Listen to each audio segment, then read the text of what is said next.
जय हिंद दोस्तों, इस वक्त मैं मौजूद हूँ मुंबई के खिलाफत हाउस के अंदर। एक ऐतिहासिक हिस्टोरिकल प्लेस है और यहाँ पर आज एक मुशावरती इजलास अवामी जलसे का इनेकाद किया गया है। कुछ ज़िम्मेदारान इस वक्त मेरे साथ है जो यहाँ पर इंटेलेक्चुअल की तरफ से बात करने आए हैं, उनकी नुमाइंदगी करेंगे। जिस तरह से पूरे देश भर में, पूरे मुल्क में चुनावी हालात चल रहे हैं, सवाल ये उठाया जा रहा है कि मुसलमान का जो तबका है, जो मुस्लिम वोटर्स है, वो किसे वोट करे, किस तरफ जाएंगे, उनका रुझान क्या होगा। इसी टॉपिक को लेकर, इसी उन्वान को लेकर आज इस इजलास का इनेकाद किया गया है, जहां पर मुस्लिम इंटेलेक्चुअल्स इस प्रोग्राम में यहां पर आने वाले हैं। एक ज़िम्मेदार से बात करते हैं और देखते हैं क्या कुछ आज के इस प्रोग्राम में होने वाला है। सर, सबसे पहले आपका नाम जानना चाहेंगे। सर, मेरा नाम मोहम्मद लुकमान नदवी। लुकमान साहब, जिस तरह से आज इस प्रोग्राम को रखा गया है, किस तरह से देखते हैं, कौन कौन लोग यहाँ पर आने वाले हैं, किन सियासी जमातों को दावत दी गई है, कौन सी तंजीमें यहाँ पर आने वाली है, इस विषय में क्या कहेंगे? बिस्मिल्लाहिर्रहमानिर्रहीम। ये एक मुशावरती इजलास है और मौजूदा हालात में इस तरह के मुशावरती इजलास की बहुत ज़रूरत होती है। यहाँ पर शहर के आमाइदीन, मुख्तलिफ़ तंजीमें यहाँ पर आने वाली हैं, उनके नुमाइंदे आने वाले हैं। जहाँ तक सियासी पार्टियों की बात है, हमने सेना को, हमने एनसीपी को, कांग्रेस को और दीगर जो तंजीमें हैं जिसमें वंचित अगाड़ी है, उसके लोगों को मैंने बुलाया है यहाँ पर और इंशाअल्लाह वो लोग अभी आ रहे हैं और अपनी बात रखेंगे। ये एक मुशावरती इजलास है कि आइंदा हमें क्या लाए अमल तय करना है, हमारे क्या अपने इश्यूज़ जिन पर बात होनी है, हम अपने कुछ मुतालबात उनके सामने रखेंगे और उन मुतालबात की रोशनी में उनसे गुफ्तगू चाहेंगे। जिस तरह से आप लोगों ने अपनी बातों को रखने की बात कही है कि आप उन पार्टियों के सामने, जो खास करके महाविकास अघाड़ी में जो पार्टियां हैं, जो दल उसमें शामिल है, उन दलों के सामने आप अपनी बात रखने वाले, आखिर आपके मुद्दे क्या है, किन मुद्दों को लेकर आप उनके सामने बात करना चाह रहे हैं? 4 अहम मुद्दे हैं। सबसे बड़ा मुद्दा तो ये है कि आज़ादी के बाद जो मजहबी मकामात का स्टेटस था उसको बरकरार रखा जाए और जो हमें ये तयक़ुन दिलाएगा कि उसको बरकरार रखने के लिए जो भी इक़दाम होगा वो उठाया जाएगा। दूसरा ये है कि जो 5% रिज़र्वेशन था उसके मुताल्लिक़ वो मुअल्लक़ है, अभी तक उसे किसी पार्टी ने उसको कबूल नहीं किया और किसी ने उसको लागू नहीं किया, वो है। उसके अलावा 2 हमारे और अहम मुतालबात हैं, उन पर भी हम गुफ्तगू करेंगे। अगर मान लीजिए कि कोई पार्टी, जिस तरह से आपने अपने मुतालबात रखे, अपनी 4 डिमांड्स को उनके सामने रखा है, अगर कोई पार्टी या महाविकास अघाड़ी का कोई दल उस बात पर मुत्तफ़क़ नहीं होता और आपको रिटर्न में या लिख कर नहीं देता, तो उस वक्त आपका क्या स्टैंड होगा और यहाँ के लोगों का क्या स्टैंड होगा? ये मशवरा इसीलिए है कि हम लोग क्या स्टैंड लेंगे जब वो अपनी बात कहेंगे। उनकी बात कहने के बाद जो भी फ़ाइनल होगा वो मुशावरती इजलास में तय होगा। तय होने के बाद एक रेजोल्यूशन के तौर पे पास किया जाएगा और उसका फिर ऐलान किया जाएगा। शुक्रिया। मैम, जिस तरह से आज ये मुशावरत रखी गई है, किन किन लोगों को दावत दी गई है और किन चीज़ों पर यहाँ पर आज गुफ्तगू होने जा रही है, क्या मुद्दे हैं जिन लोगों को पार्टियों के सामने रखा जाएगा आज? मुद्दे जो है वो तो पहले तो आपने सवाल किया कि किन लोगों को बुलाया गया है, तो जो हमारे यहाँ की सारी पार्टियाँ हैं उनको सबको बुलाया है हमने। वो शिवसेना भी है, उसमें कांग्रेस भी है, उसमें सबको बुलाया बीजेपी को छोड़कर, क्योंकि वो तो है ही नहीं हमारे साथ, तो बात ही ख़त्म हो गई। इन सबको बुलाया है हमने क्योंकि हमने देखा कि हम लोग इन पार्टियों में कहीं भी कोई हिस्सेदारी नहीं मिली, ना किसी को कोई टिकट दिया गया, ना कोई कैंडिडेट खड़ा किया इन पार्टियों ने। तो वोट तो हमें देना है, वोट के लिए लोग आ रहे हैं हमारे पास कि देना है। तो इनके आखिरी फैसले जब कई राउंड हो गए और देखा कि सब तरफ खामोशी है, कहीं कोई बेदारी नहीं, कहीं कोई सन्नाटा नहीं, छोटे छोटे लोग हैं जिनकी थोड़ी थोड़ी सी कौमें हैं और थोड़े थोड़े लोग वहीं मचेरे हैं, कहीं वो है, यूपी में देख लो, उनकी बात होती कि इनके पास इतने वोट हैं। हम हिंदुस्तान में कितने वोट के मालिक? आज हम समझते हैं कि मुस्लिम वोट जो है वो फैसला करेगा कि कौन आएगा। हम इस मुकाम पर हैं, आज सदा थे।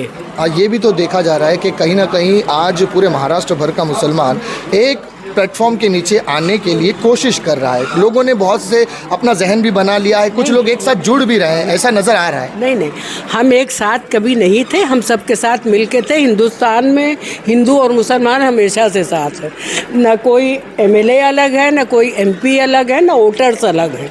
सवाल ये कि सबके अपने अपने मसाइल हैं, मसाइल हल होने चाहिए। तो हमारे मामले में कोई बोलता ही नहीं। कि हमारी इबादत गाहें गिराई जाएं, हमको लात मारी जाए नमाज में, कोई नहीं आवाज़ उठाता। तो सवाल ये क्या, ये आप लोग मुजरिमाना खामोशी क्यों? हमारी तकलीफ़ ये है, हम ये जानना चाहते हैं उन लोगों से कि आखिर आप लोग कब तक खामोश रहोगे।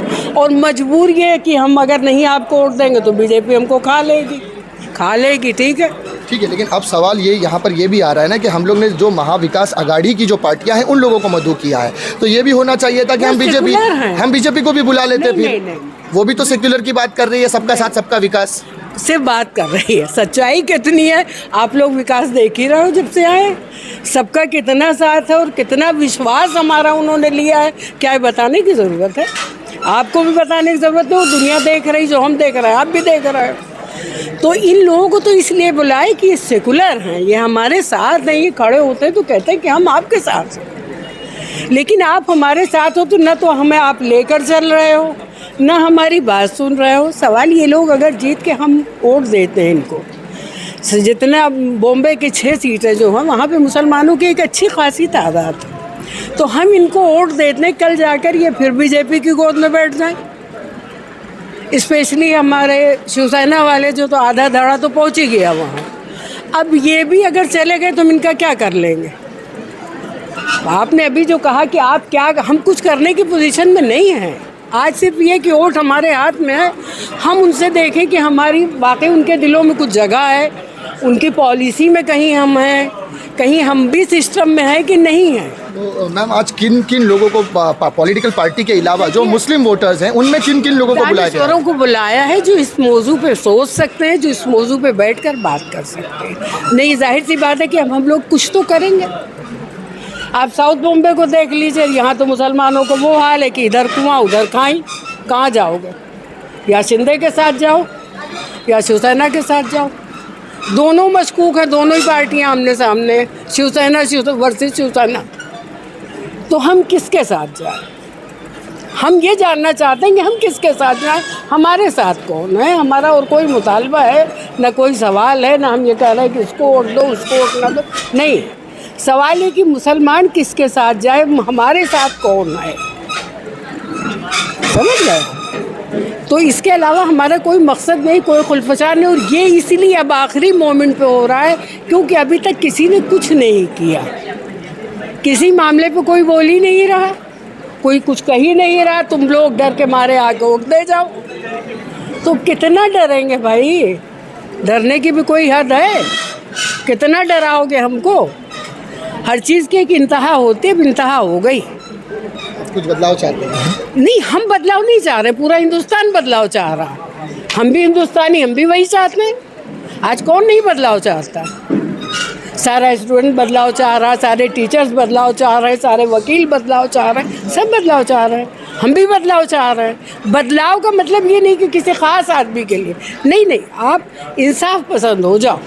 वही इंसाफ मेरे साथ भी करो जो दूसरों के साथ करते हो, वही बात मेरे लिए भी कहो जो दूसरों के लिए कहते हो। हम उससे अलग हट के थोड़ी कुछ मांग रहे हैं, और ये मांगना हमारा हक है क्योंकि हम आज़ादी की लड़ाई में बराबर के शरीक रहे हैं। मैं अशफाकुल्लाह के ख़ानदान से हूँ, जिन्होंने ख़जाना लूट कर अंग्रेज़ों को दिया था आज़ादी की जंग लड़ने के लिए। आज हम खामोश होकर बैठ जाएं डर के मारे? नहीं, तुम लोग हमें मार डालोगे तो मार डालो, मारते तो है जब मौका मिल जाए। और ज़्यादा कुछ कहलाना चाहो तो वो भी कहते हैं, क्योंकि मैं डरती नहीं हूँ, हक पे हूँ, किसी का कुछ लिया नहीं है। मुसलमानों को कितना डराओगे मेरा भाई? नमाज अभी जब ये हुआ था अपने यहाँ लॉकडाउन, अगर बिल्डिंग में भी नमाज पढ़ाने तो पुलिस वाले दौड़े हुए हैं। क्यों? हम कहीं अपने यहाँ नमाज रोज़ा कर रहे हैं तो तुम कहते हो हम हनुमान चालीसा आके तुम्हारे दरवाजे पढ़ेंगे। हम तुम्हारी मंदिरों में आ रहे हैं क्या?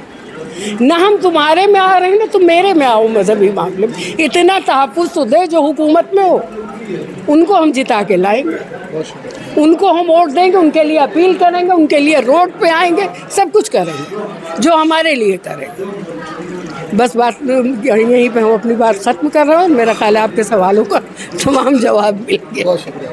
और दोस्तों इस वक्त मेरे साथ मौजूद है मौलाना अब्दुल रशीद साहब। इनसे जानते हैं कि आज जो ये इजलास रखा है खिलाफत हाउस में, इसमें शिरकत के लिए यहाँ पर हज़रत तशरीफ़ लाए हैं। इनसे जानते हैं क्या कुछ होने वाला है और मुस्लिम जो उलमा है उनका क्या स्टैंड रहने वाला है। हज़रत कैसा देखते हैं आज ये इंटेलेक्चुअल्स की एक मीटिंग रखी गई है, बहुत मुख्तलिफ़ पार्टियों को बुलाया गया है, उलमा को भी बुलाया गया है जिसमें अलग अलग मकतब फ़िक्र के उलमा भी हैं, किस तरह से देखते हैं क्या कुछ निकल कर आने वाला है?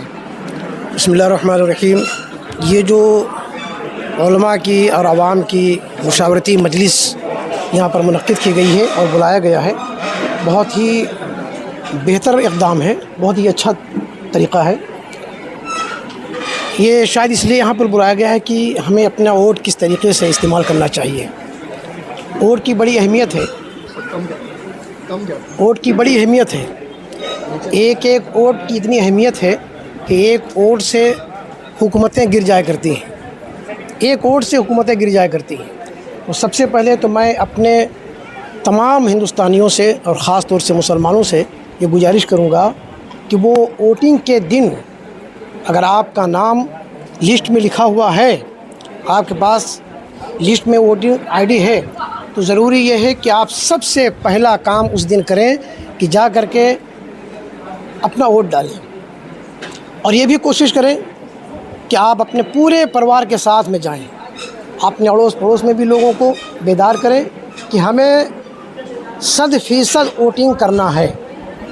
अब रहा सवाल ये कि किसको वोटिंग करना है, किसको नहीं करना है। इसके ताल्लुक़ से तो सभी लोग जानते हैं कि आज हिंदुस्तान में, भारत में जो माहौल बनाया गया है और माहौल बन रहा है, तकरीबन 10 साल से मुसलसल ख़ास तौर से अक़लियती तबका, मुसलमान हों, दलित हों, किस तरीके से उनके मसाइल को किस तरीके से कुचला जा रहा है। और ख़ास तौर से जो पार्लियामेंट में जो बयानात होते हैं, आवाम में जो बयानात होते हैं, जो कानून बनाया जा रहा है, वो खुसूसी तौर पर मुसलमानों के ही ख़िलाफ़ है। चाहे वो 3 तलाक़ का मसला हो, चाहे हमारी मस्जिद का मसला हो, चाहे नमाज का मसला हो। गर्ज़ ये कि ये देखा गया है कि 10 सालों में मुसलसल बरसरे इक़्तिदार पार्टी मुसलमानों के ही ख़िलाफ़ कुछ न कुछ कदम उठा रही है। यहाँ आज जो ये मीटिंग रखी गई है, इसका अहम मौजू जो बताया जा रहा है वो ये है कि 4 ऐसे उन्वान हैं, जो मुद्दे हैं जिन पर आज गुफ्तगू होनी है। सबसे पहला ये है, ये लोग जो ये कमेटी ने जो इजलास रखा है उनका ऐसा कहना है कि इस वक्त जो महाविकास अघाड़ी है, जिन्होंने मुस्लिम नुमाइंदों को टिकट नहीं दिया और उसके बिहाफ पर अब ये चाहते हैं कि जो आज़ादी के 47 साल से लेकर आज़ादी के वक्त का जो स्ट्रक्चर था, चाहे मस्जिद हो, मंदिर हो, गुरुद्वारे हो या दरगाह हो, वो वैसे के वैसे ही रहें। अगर ये महाविकास अघाड़ी इख्तियार में आती है तो वो उनको तोड़ने का काम न करे। और दूसरा ये लिख कर दें कि फ्यूचर में बीजेपी के साथ शिवसेना कांग्रेस का गठबंधन तोड़कर नहीं जाएगी। ऐसे मुद्दों पर आज की ये मीटिंग रखी गई है। तो अगर ये जो स्टैंड निकल कर आएगा, मान लीजिए वो नहीं लिख कर देती, तो मुसलमान का स्टैंड क्या होगा, कहाँ जाए मुसलमान? अब ऐसे मौक़े पर जो भरोसा किया है महाविकास अघाड़ी के ऊपर, ख़ास तौर से मुस्लिम कम्युनिटी के लोगों ने, पहली बात तो ये कि उन्हें लिख के देना चाहिए, ये कहना चाहिए कि हम कुछ भी हो जावे, हम बीजेपी के साथ में नहीं जाएंगे, चाहे हम हर एक रेट हारें या जीतें, हमारे एमपी आवें या ना आवें, लेकिन हम किसी भी हालत में बीजेपी के साथ में हाथ नहीं मिलाएंगे। एक मसला हो गया। दूसरा, अगर ये लिख करके नहीं देते हैं तो हमारे पास शायद कि उसका दूसरा भी ऑप्शन है, दूसरा ऑप्शन है। जैसे कि मैं अगर हैं आप तो मैं नाम ले लूँ, जैसे कि वंचित प्रकाश अम्बेडकर साहब की पार्टी है, उनके साथ में ऐसे ही हुआ है। उद्धव साहब ने जो है, जब उनके सामने गठबंधन का मसला आया तो प्रकाश अम्बेडकर साहब ने शायद ये कहा कि आप लिख करके देंगे, आप लिख के देंगे कि हम बीजेपी के साथ नहीं जाएंगे। अगर आप लिख के देते हैं तो हम अपने कोई भी नुमाइंदा खड़ा नहीं करेंगे, हम आपके शान बशाना खड़े करके आपका साथ देंगे। लेकिन जवाब क्या आया? जवाब यही आया कि नहीं, हम लिख के तो नहीं दे सकते हैं, लिख के नहीं दे सकते हैं। और दूसरा ये कि अभी 2-3 दिनों से मुसलसल बीजेपी का और मोदी का जो है, नरेंद्र मोदी जी का बराबर स्टेटमेंट आ रहा है कि फ़लाँ साहब तो वो हमारे ख़ास हैं, जब उनके ऊपर कोई मसला पैदा आएगा सबसे पहले मैं उनके साथ में खड़ा रहूँगा। और अभी कल से भी एक और आया था कि सब हमारे परिवार के लोग हैं, इनको भी चाहिए कि हमारे साथ आ जाएं। इनको भी इतने महाविकास अघाड़ी में तकरीबन जो 3-4 पार्टियां खास बड़े बड़े हैं, सबको नरेंद्र मोदी जी ने दावत दे दी अभी से। तो ये भी तो हो सकता है ना, मोदी एक ट्रम्प कार्ड खेल रहा है कि मुसलमान वोट बढ़ जाएं, ऐसा मैं कहूँ तो इनमें इंतशार हो जाए। तो मैं तो समझता हूँ कि उसके बदले में दूसरा है, प्रकाश अम्बेडकर साहब ने विंचित गाड़ी के अपने लोगों को खड़ा किया है और मुंबई की सीटों पर मेरे ख्याल से 3 सीटें हैं जहां मुसलमानों को दिया। मोदी का तो एक ही मकसद है, वो कांग्रेस को ख़त्म करना चाहती है, क्योंकि कांग्रेस ही सेक्युलर पार्टी है। जब कांग्रेस ख़त्म हो जाएगी तो सारे लोग उनके साथ मिल जाएंगे। अब उसका मकसद है कि कांग्रेस को ख़त्म करे। अब कांग्रेस अगर जब पूरी ताकत के साथ मुस्लिम वोटर के साथ लड़ रही है तो मुस्लिम क्यों उस छत के नीचे जाना नहीं चाहता जहाँ वो थोड़ा सा आगे महसूस करे अपने आप को। नहीं, मैं तो कहता हूँ कि जिस इलाके में महाविकास अघाड़ी का अगर कोई पार्टी का, मिसाल के तौर पर चाहे कांग्रेस हो, चाहे वो शिवसेना उद्धव ठाकरे के हों, अगर ऐसा कोई नुमाइंदा है कि जिसके मुकाबले में कोई दूसरा नहीं है, तो मैं तो ये कहूँगा कि हाँ, भरपूर तरीके से उनका साथ दिया जाए, उनको वोट किया जाए। जहाँ वंचित के हैं वहाँ वंचित, जहाँ वंचित के हैं मैं तो ये कहूँगा कि लोग उनका साथ दें, चाहे उनका नुमाइंदा जीत के आवे चाहे ना आवे। बहुत शुक्रिया।